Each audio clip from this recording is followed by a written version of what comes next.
Time now for Edmund O'Brien as...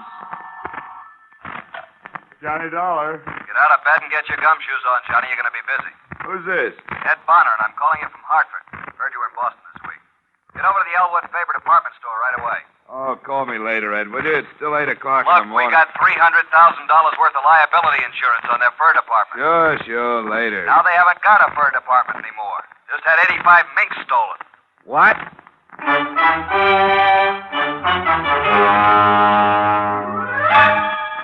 Edmund O'Brien, in another transcribed adventure of the man with the action-packed expense account. America's fabulous freelance insurance investigator. Yours truly, Johnny Dollar.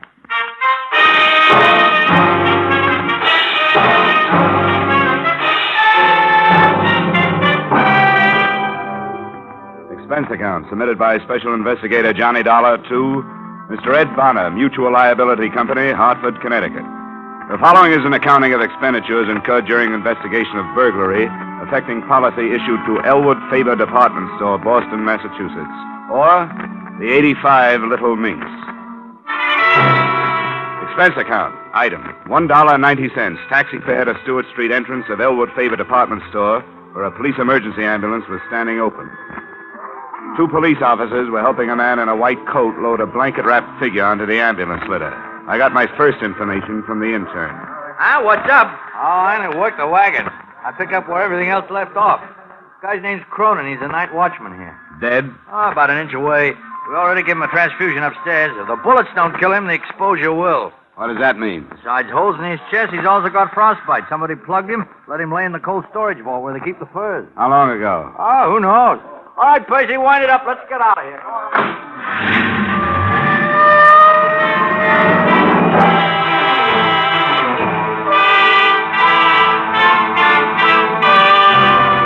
An assorted group of reporters and cameramen seemed to be converging toward a freight elevator just inside the store entrance. I converged with them, and we all rode up to the 5th floor, where 2 plainclothesmen from burglary detail stopped us. I showed my ID card, argued for 5 minutes, and finally got a frown and a thumb jerk. I walked across 35 yards of expensive carpeting through a cubbyhole office door into a large room.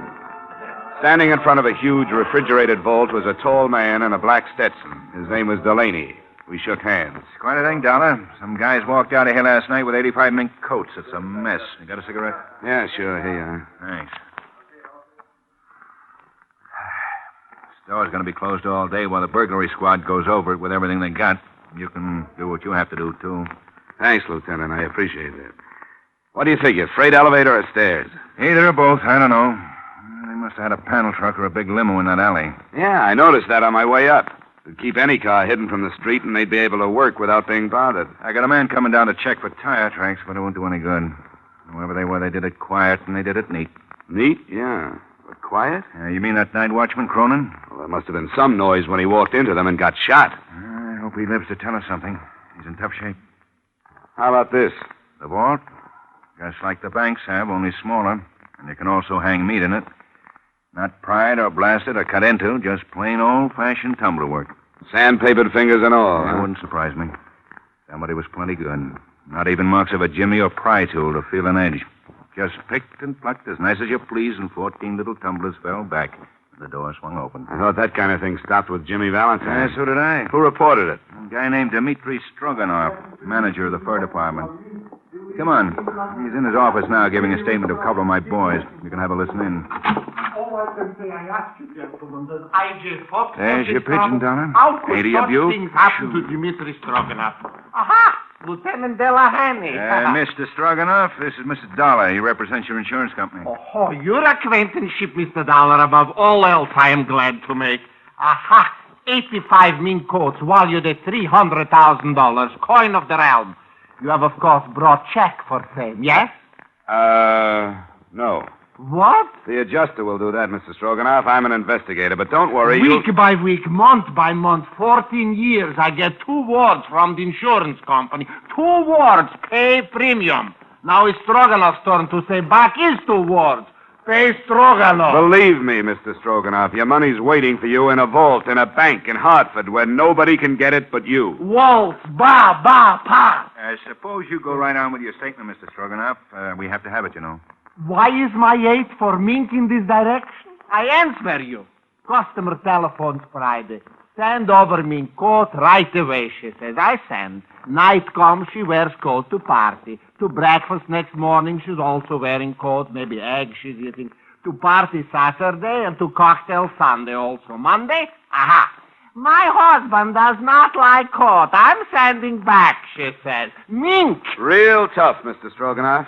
You can never tell what people will do next. Dmitri Stroganoff, can tell. Look, if you'll just answer a few questions... This morning, even as I arise, comes to me a feeling of doom. Yes. Yes. Well, now about... Something is going to happen bad, I said to myself. And when I get here, no, even before I get here, I slip and fall. No, even before that. Parking ticket for too long pass. No, even before that.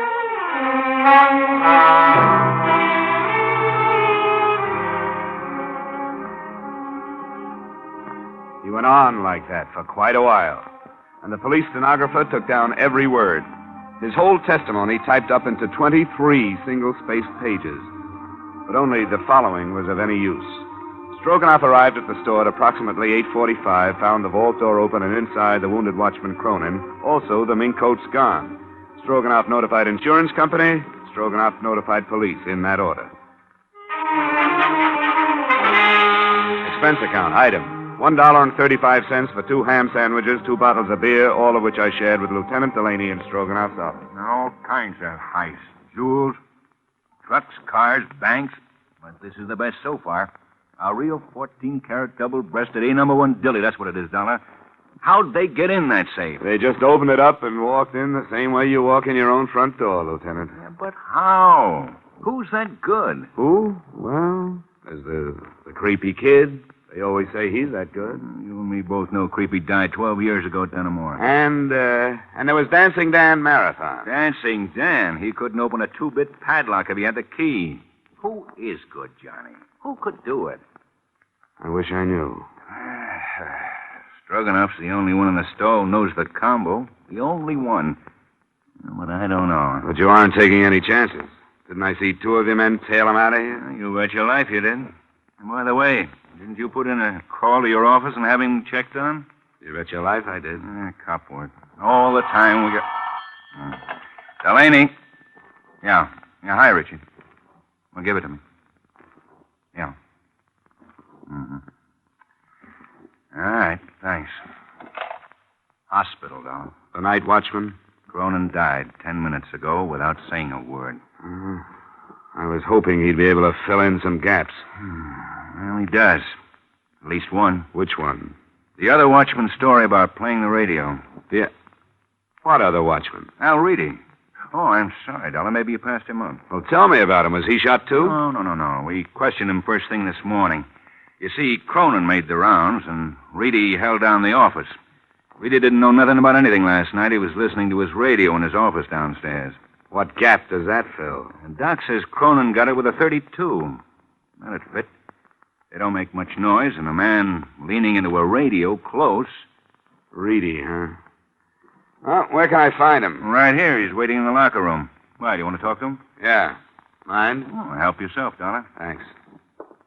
Oh, Dollar. Yeah? You're looking for $300,000 worth of mink coats. I'm looking for a killer. Don't be a wise guy when you do your poking around, huh? I'll try to keep my nose clean, Lieutenant.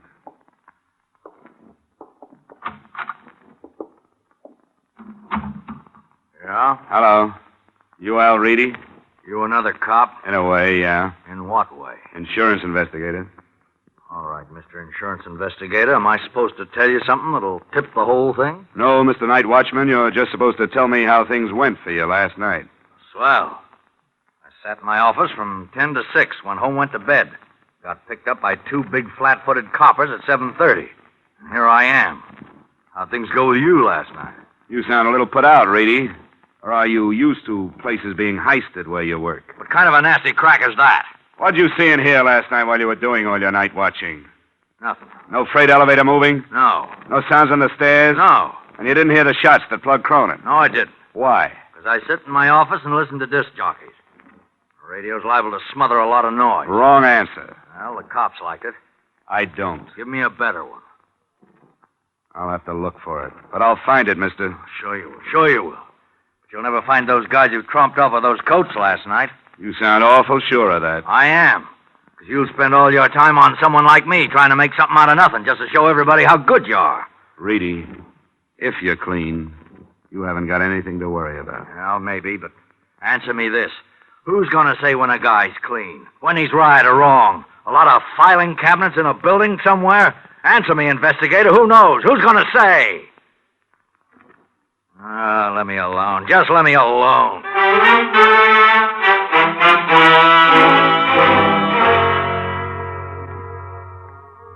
I didn't know what to make of Al Reedy, but I did know I wanted to know more about him. At the personnel office, I pulled out his application card. It looked good enough, and then I suddenly put it back. I had a hunch, and I headed for the Middleton Safe Company.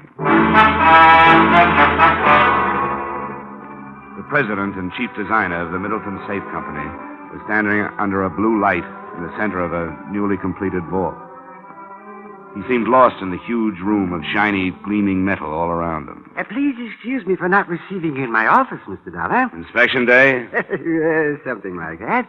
Now, this is what I call the Big Haze. Beautiful, isn't she? Completed a fortnight ago for a firm of South American bankers. You work on the safes and vaults yourself, Mr. Middleton. Indeed, I do.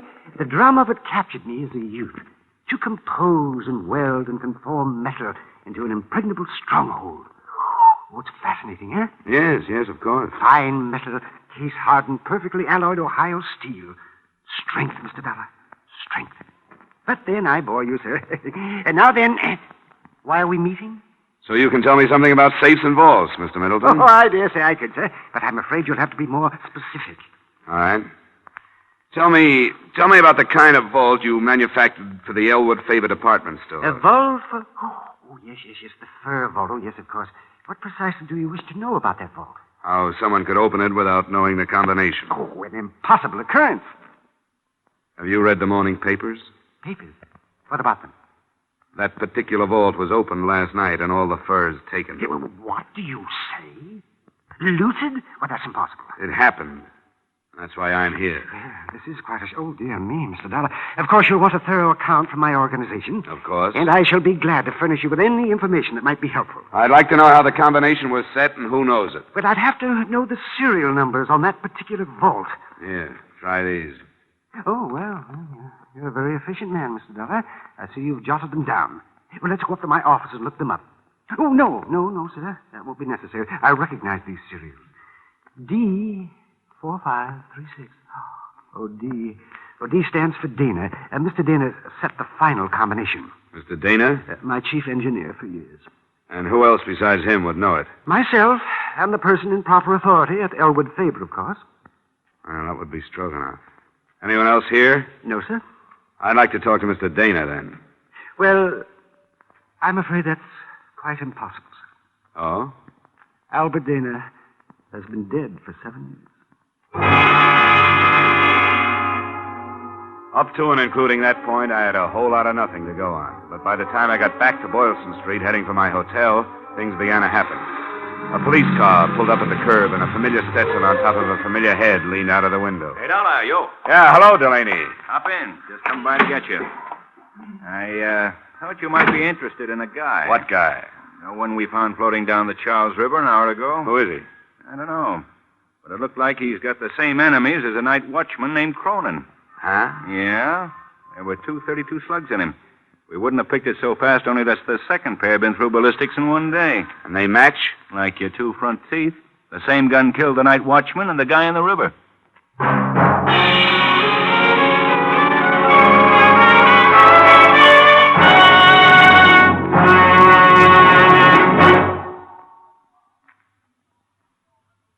In just a moment, we will return to the second act of Johnny Dollar. Now, with our star, Edmund O'Brien, we return to the second act of yours truly, Johnny Dollar.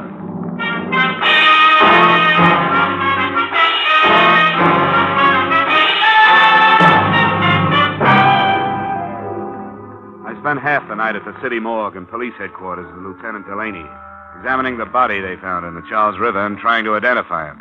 All the labels were ripped out of his clothes and the laundry marks were cut off. We were left with just his physical characteristics and fingerprints. The mug file didn't duplicate him, and the prints didn't check with anything in town. So they sent them to the FBI in Washington. I got to my hotel at 4 a.m. to get some sleep, and I got it. 3 of the shortest hours worth I ever had. Dollar? I'll tell her when he comes in. This is Ed Bonner, Johnny. How would you like to be fired? Huh? Oh, yeah, Mr. Bonner, sir. What can I do for you? Turn up with 85 mink coats. What have you been doing since yesterday? Sleeping? Bonner, I've run my legs down to my knees, honest. I've been trying to find out something, anything. I've peeked into so many corners, I've got television eyes. And I've got a weak heart. Unless we find those furs in 24 hours, we have to pay off Elwood Faber $300,000. Well, what are you going to do? Take it out of my pay? We have to. We'll start by selling your body to a medical school. Please, Johnny, do something. Bonner, what's Elwood Faber's financial position? AAA. Couldn't be better. They wouldn't steal him. How about the fur man, Stroganoff? He's always had money. Family. All right, Bonner, I'll keep after it. I'll call you when I get something. Johnny, don't take my shouting personally, but this is a big one. Give it everything you got.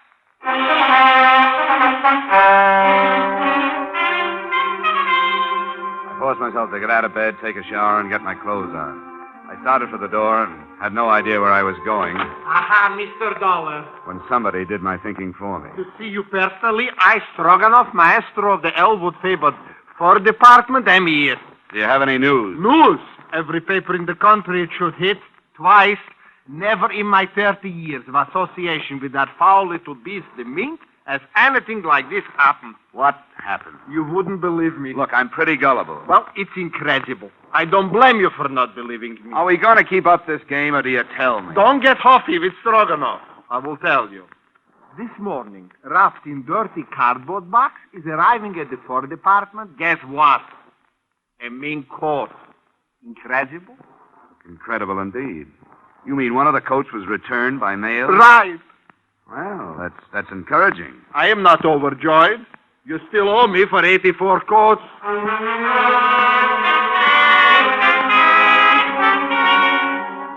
Item, $1.90 for cab fare to Elwood Faber. It didn't make any sense that the men or man who committed murder to make the heist would return anything. But one coat had come back. And in the pocket, I found a small piece of slick cardboard. It was only 1/3 of an inch long, but there were 3 words on it. Country Club Dance. I was lucky. The country club secretary had a guest list, and one name on it stuck out like the nose on Jimmy Durante. Patricia Reedy. Yes? Oh, Miss Reedy? Yes. Who are you? Name's Johnny Dollar. Your father is employed at Elwood Faber, isn't he? That's right, but Is he in now? he's probably in bed. May I help you? Well, I don't know. I saw you at the country club dance the other night. Oh, were you there? Oh, I couldn't keep my eyes off you. Especially when you had that mink coat on. The mink. Well, Talk with this guy, Pat. What do you want, Dollar? Some information. Patty, will you make some coffee or something? all right, Dave. Anything else? Oh, nothing I can't handle. Okay, Dollar, what are you doing here? Who asked you into my house? My job. I came to find out about a mink coat that showed up at Elwood Faber this morning. Look, let's go out in the hall and talk. Okay. All right, Reedy, let's hear it. Now, don't go into a long song and dance. I'll tell you everything. Just the way it was. And I'd be real interested. The way I figure it, you helped in the theft. You maybe even killed Cronin. You kept one of the coats, but you got scared you might be caught with it, so you sent it back. Your daughter left the dance ticket in the pocket. All right. Here's the story right down the line. I didn't help in the heist. I had nothing to do with it. I didn't even know what was happening. Like I told you, I was in my office listening to the radio. Tell me, Reedy. You ever been arrested? Well, Dollar, you're smart enough to find it out sooner or later. I served time, sure. You might as well know. Lots of it. Elwood Faber would be interested to know a trusted watchman served time. Well, what'd you expect me to do when I got out? Curl up and die? I gotta live, too. I'm straight now. Well, almost. I had a wife and a kid. The wife died. You've seen the kid in there. 13 years of her life, she had nothing. But now I'm trying to make up for that. Everything I do is for her, not for me. What about the coat? Sure, I took it. I borrowed it. Or the safe was locked up for the night. I've been borrowing stuff right along. Whenever my kid needed anything, I always return him in good shape. Told Pat they let me do it. She don't know nothing. That's kind of a strange philosophy. I don't even know how to spell philosophy. But I do know this. That girl in there has a life ahead of her. Her mind's behind me. I got to give her every chance I can to look good, to act good, to use her brains, to meet the right people and go to the right places. Not just for dough, you understand, a millionaire husband, but just for a right guy and a fair crack at happiness. Uh-huh. Oh, you guys are all the same. You work from a little book, printed directions. Everything's black and white in life. Nobody's human. Oh, well, that's that. I don't know what you're going to do, but I hope it don't blast that kid's life to pieces. Reedy, you should have thought of this a long time ago. I don't want any lectures. You'll shut up and you'll listen to me. I think I believe you. You're right. Maybe we do work from printed directions a little too much. Well, I can use a little judgment on my job. I think, for now, I'll forget everything you told me and forget where that coat came from. Go on back to bed. Go on, Reedy. Well, I didn't expect that from you, Dollar. Reedy, I know what bad breaks are like, too. Hush. Oh, come on. Look, you'll have me doing that in a minute. Hey, Dollar, I don't go in for this stool pigeon stuff. I never have. Well, now, I see it another way. It doesn't matter what you tell as long as you tell it to the right guy. What does that mean? I'm going to give you something. It'll take them at least 24 hours to identify the guy they found in the Charles River. Picture in the paper this morning. Well, I can tell you right now who he is. Who is he? Ted Gray. Worked in Elwood Faber about 6 weeks. Was fired 2 weeks ago. How do you know? Oh, I just know.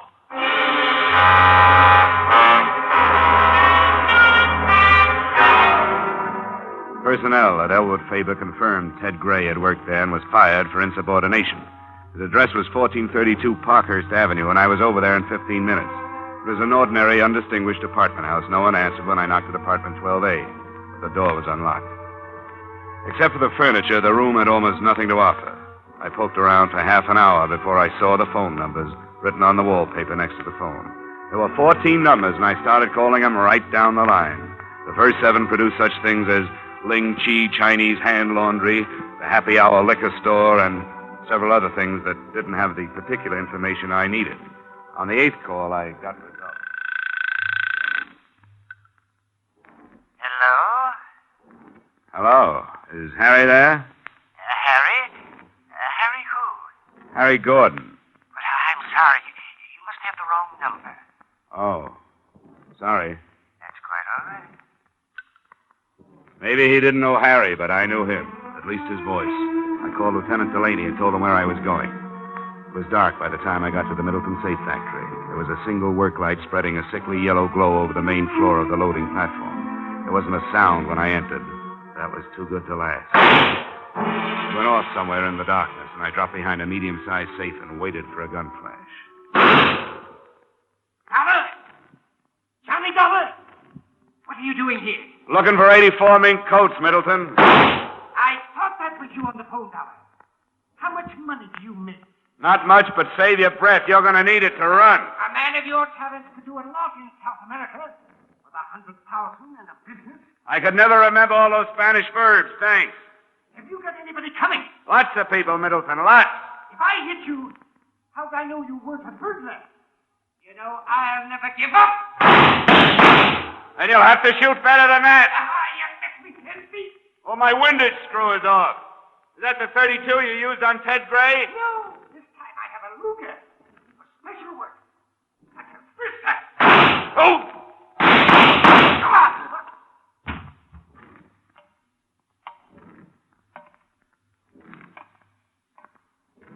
That Luger didn't help you much, Middleton. What an ignominious end. Yeah, you blew a good life. Well, I could never find what I wanted. Look, I know why you kicked the watchman over, but why your own boy, Gray? He was in on the deal with me, but held out a coat for himself.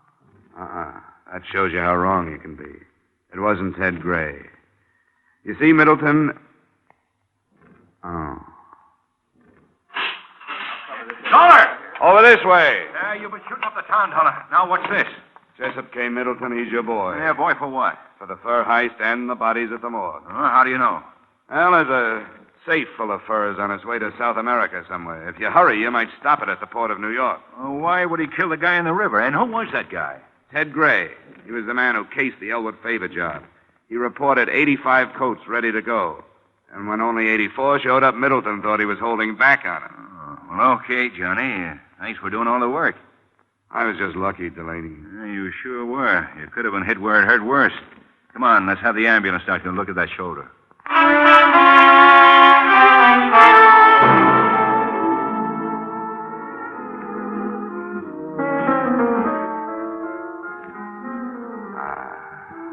This is the only way to live.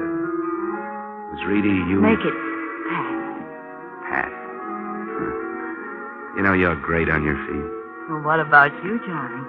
Dancing with your arm in a sling. Well, I took the no hands course at Arthur Murray's. Pardon me, Mr. Dollar. There's a phone call at your table. Oh, thanks, waiter. Come on, Pat.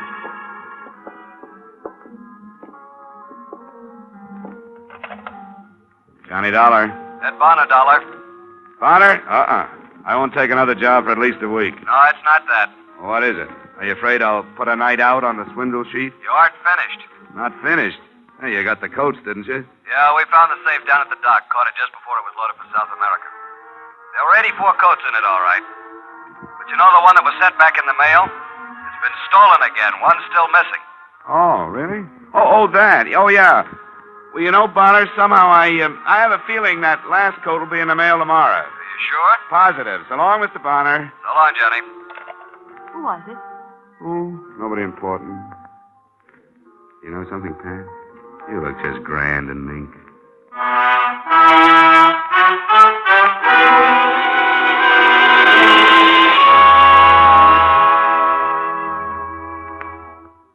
Well, the coat did show up the next day and in the mail.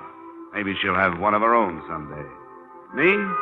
I stuck around Beantown for a few days to get a better look at the Bunker Hill Monument, Paul Revere's home, and her deep blue eyes, which began hinting at wedding bells. So, expense account item, $11.75 back home, but fast. Expense account total, $384.16. Yours, truly, Johnny Dollar.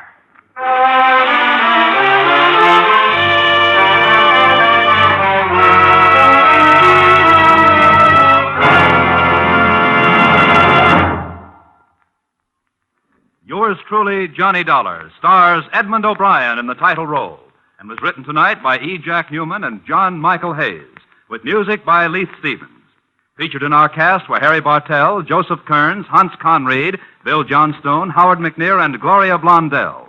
Yours truly, Johnny Dollar, is produced and directed by Jaime Del Valle.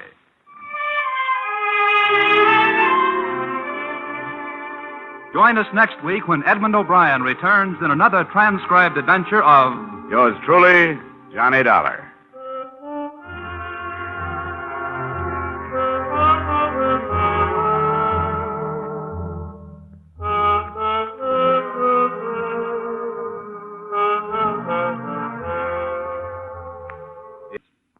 This is CBS, the Columbia Broadcasting System.